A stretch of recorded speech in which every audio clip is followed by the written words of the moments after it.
I think we're at an interesting, fascinating, critical moment in our juncture. We have a federal government stepping ever more deeply into public education with the stimulus package and this so-called race to the top.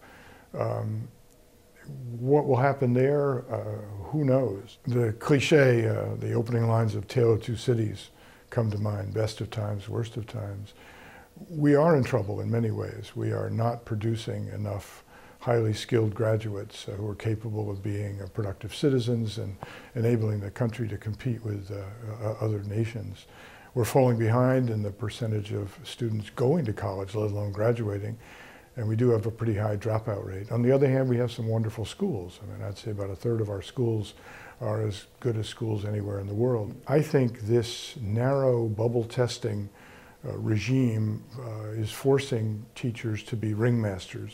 Ringmaster, cracking the whip, try to get kids to pass the tests. And unfortunately, it actually works in the lower grades. You can cajole kids, force kids to pass these bubble tests. And so our scores in third and fourth grade are okay.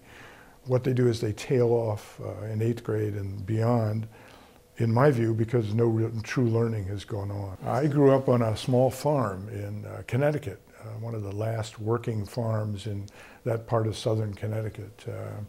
So that meant a great deal to me, to be responsible for getting the eggs in the morning and that sort of stuff.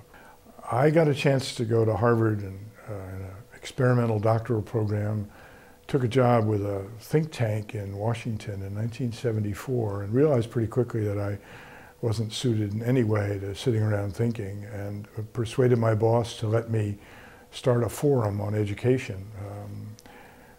He thought it meant rent an auditorium and get a famous person, but I'd heard about National Public Radio and went and knocked on the door and said, can we do something? And they said, sure. And so that knock on the door lasted for 8 years, I guess. Then I switched over to television. Crisis can be a great catalyst for change, and we are in crisis. And I think one of the questions is going to be, will public education simply just keep bailing as fast as they can to try to maintain the status quo, or will they in fact do new and different things? I tend to think that in the United States we suffer from what I call a new ADD, not attention deficit disorder, but affection deficit disorder.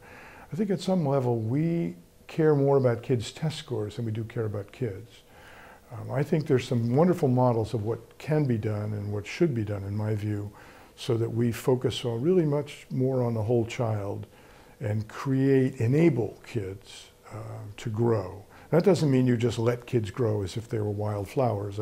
Adults have a clear role.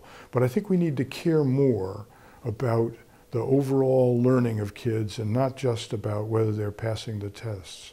I'm John Merrow, president of Learning Matters Incorporated and education correspondent for the NewsHour with Jim Lehrer on PBS.